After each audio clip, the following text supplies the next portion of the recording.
புகழ், பெருந்தலைவர் காமராஜர் புகழ் பாடிய சிவாஜி கணேசன் புகழ், நடிகர் திலகத்தின் புகழ், சிவாஜியின் புகழ், நடிகர் திலகம் சிவாஜி கணேசன் புகழ், சிவாஜி கணேசன் புகழ், பெருந்தலைவர் காமராஜர் சீடர் சிவாஜி கணேசன் புகழ், இந்திய தேசிய காங்கிரஸ்.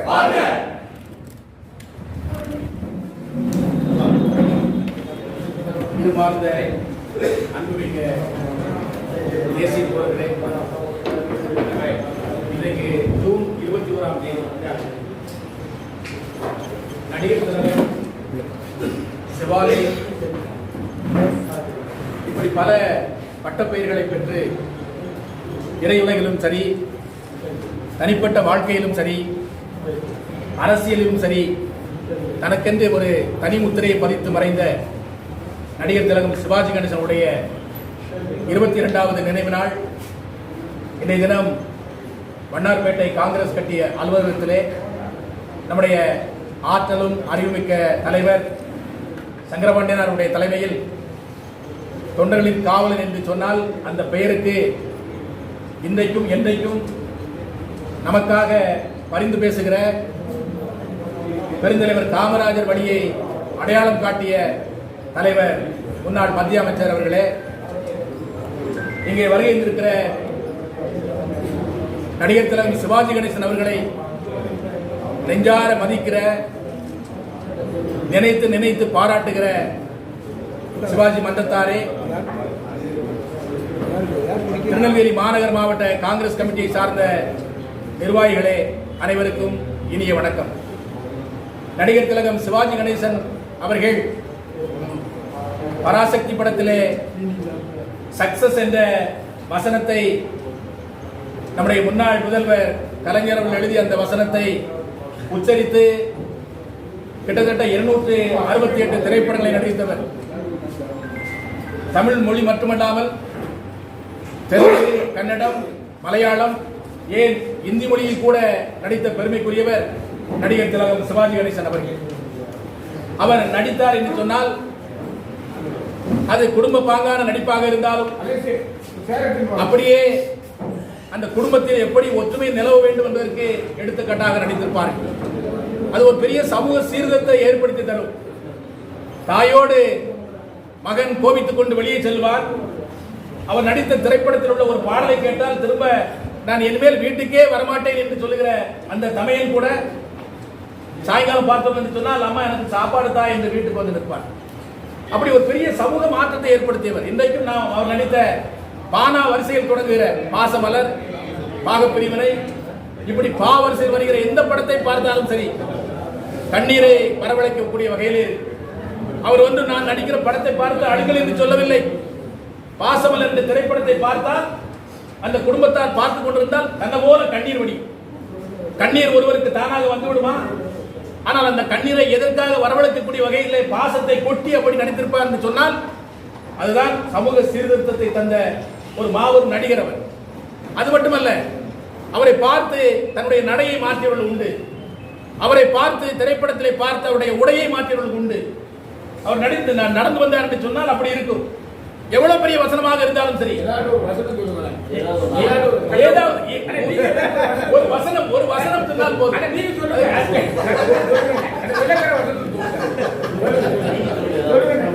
அப்பொழுது எனக்கு போதும் என்று சொல்லிவிட்டதால் மட்டுமல்ல வசனத்தை பற்றி சொல்ல வேண்டும் என்று சொன்னால் அவருடைய தன்மையை பாருங்கள். முன்னாள் முதல்வர், தமிழகத்தினுடைய முன்னாள் முதல்வர் கலைஞர் அவர்கள் நடிகர் திலகம் அவர்களுக்கு சிலை எடுக்கிற பொழுது அந்த பேச்சை கேட்டால் நமக்கு இப்பவும் அப்படி இருக்கு. நாம் இருவருமே காற்று வாங்க சென்றிருப்போமே, நாம் இங்கே வருவதற்கு உங்களுடைய கணையாளியை, அதாவது மோதிரத்தை அடகு வைத்து இங்கே வந்தோமே என்று சொல்லி அவ்வளவு சபை நாகரிகத்தோடு பேசியிருப்பார்கள். ஒரு மனிதனுடைய வாழ்க்கையிலே அவ்வளவு மேடு பள்ளம் இருக்கும், குறை சொல்லக்கூடிய பல உணர்வுகள் இருக்கும். ஆனால் நடிகர் திலகம் அவர்கள் பெருந்தலைவர் காமராஜருடைய புகழை பாடிக்கொண்டிருந்தவர்கள்.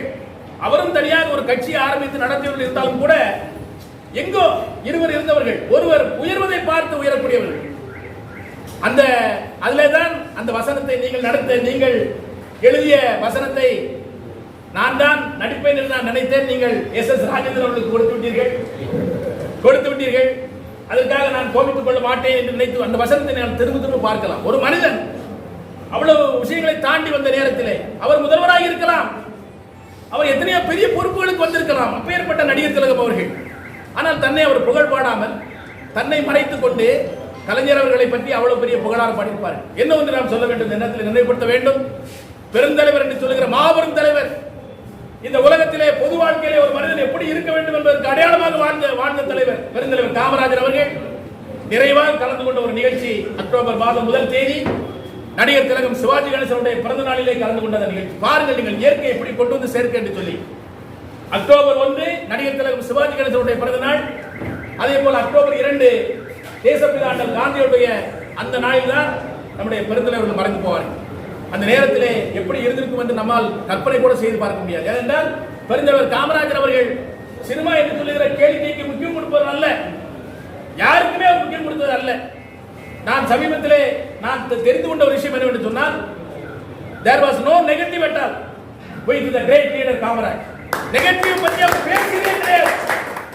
என்ன சம்பவம் நடந்தாலும் சரி, கல்விக்காக என்ன செய்ய வேண்டும், இந்த விவசாயிகளுக்கு நீர்த்தேக்கத்தை எப்படி ஏற்படுத்த வேண்டும், தொழிற்சாலை எப்படி ஏற்படுத்த, அது மட்டும்தான்.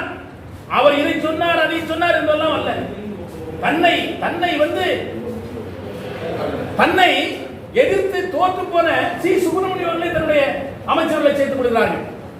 அதற்கு ப்ரொபோஸ் பண்ணிய நம்முடைய பக்தவத்திலும் அவர்களையும் சேர்த்துக் கொள்ள, ஏனென்றால் அந்த நிர்வாகத்திலே அவர்களுக்கு தான் தெரியும் என்று சொல்லி. அதே போல செல்லப்பண்டியன் அவர்களை நாம் நினைத்து மகிழ வேண்டும். பெருந்தலைவர் காமராஜ் அவர்கள் கே பிளான் மூலமாக அந்த திட்டத்தின் மூலமாக முதலமைச்சர் பொறுப்பை விட்டு வெளியே வருகிறார்கள். அதற்கு பின்னால் யார் என்று சொன்னால் பக்தவத்தினார் அவர்கள். பெருந்தலைவர் காமராஜ் அவர்கள் சட்டசபையிலே முதல்வராக இருக்கிற பொழுது ஐயா செல்லப்பாண்டியன் அவர்கள் தான் சபாநாயகர். அதற்கு பின்னால் பக்தவச்சலம் ஐயா அவர்கள் இருக்கிற பொழுதும் செல்லப்பாண்டியன் ஐயா அவர்கள் தான் சபாநாயகர். இதெல்லாம் பெருமைக்குரிய விஷயங்கள். ஆகவே நம்முடைய நடிகர் திலகம் சிவாஜி கணேசன் பற்றி எவ்வளவு புகழ் பாடலாம். அவர் கொடுத்ததெல்லாம் பார்த்து கொண்டிருந்தால் வெளியே தெரியாது. அவ்வளவு பெரிய கொடைவளராக இருந்திருக்கிறார், அவ்வளவு பெரிய தன்னமிக்கவராக இருந்திருக்கிறார்.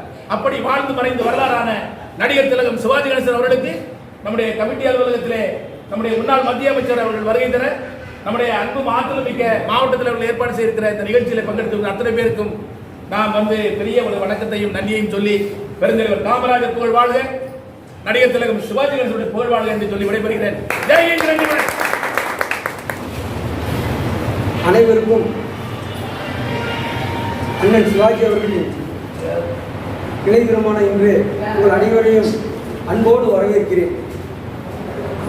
அண்ணன் சிவாஜியை பற்றி நம்ம எவ்வளவோ சொல்லிட்டு போகலாம், அவருடைய புகழை எவ்வளவோ சொல்லிட்டு போகலாம்.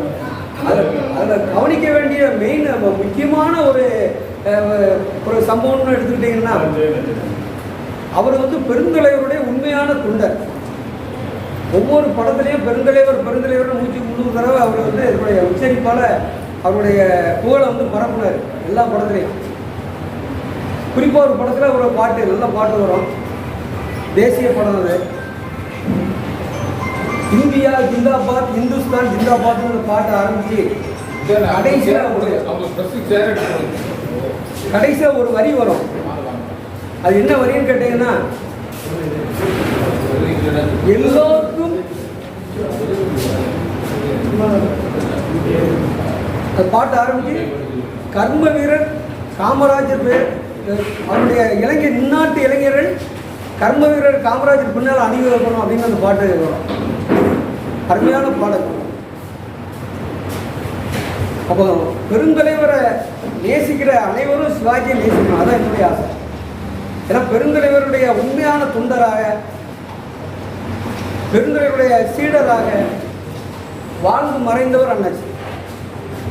எத்தனையோ திரைப்படங்களில் பெருந்தலைவரை பற்றி அவர் பேசாத திரைப்படங்களே இருக்காது. ஏதாவது ஒன்று வந்துடும். அவருடைய சீர்திருத்தங்கள், இப்போ வசந்தமாளிகைன்னு ஒரு படம், அதில் பார்த்தீங்கன்னா சிவாஜி அண்ணன் மகன், அவர் பாலாஜியுடைய மகன் ஸ்ரீதேவி சின்ன பிள்ளைகளில் அது யூனிஃபார்ம் போட்டு அந்த குழந்தை வரும்.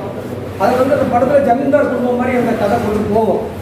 அப்போ அண்ணன் சிவாஜி சொல்லுவார், இந்த மாதிரி யூனிஃபார்ம் போட்டு வந்திருக்கியே, உங்கள் பள்ளிக்கூடத்துலேருந்து உங்கள் சீர்திருத்தத்தை ஆரம்பிச்சிங்களா அப்படின்னு சொல்லிட்டு பெருந்தலைவருடைய அந்த சீருடைய அந்த மதிய உணவு திட்டத்தை பற்றி பேசுவார். எல்லா படத்துலையுமே அந்த பெருந்தலைவரை பற்றி பேசாத படங்களே கிடையாது. எங்கள் தங்கராஜாவில் பார்த்தீங்கன்னா அவர் டாக்டர், சிவாஜி டாக்டர், அந்த ஆஸ்பத்திரியில் காமராஜர் படம் வந்து அந்த ஒரு தூணில் தொங்கிட்டு இருக்கோம். அப்போ அதில் உண்டியலில் வச்சு அப்போ கஷ்டப்பட்டவங்க உங்களால் முடிஞ்சதை போட்டு போங்க. டாக்டர் ஃபீஸுன்னு கிடையாது அந்த படத்தில். உண்டியலில் ₹1 ₹2 போட்டு போவாங்க, முடிஞ்சதை போட்டு போவாங்க. அப்போ அந்த உண்டியலில் கொஞ்சம் பணம் இருக்கும். நாகேஷ் தான் உதவியாளர் சிவாஜிக்கு, டாக்டருக்கு உதவியாளர். சிவாஜி இல்லாத நேரத்தில் அந்த உண்டியலை தூக்கி நைஸாக எடுக்கிறதுக்கு பார்ப்பார். காமராஜர் படத்தை பார்த்தோன்னே டக்குன்னு வச்சுட்டு போயிடுவார்.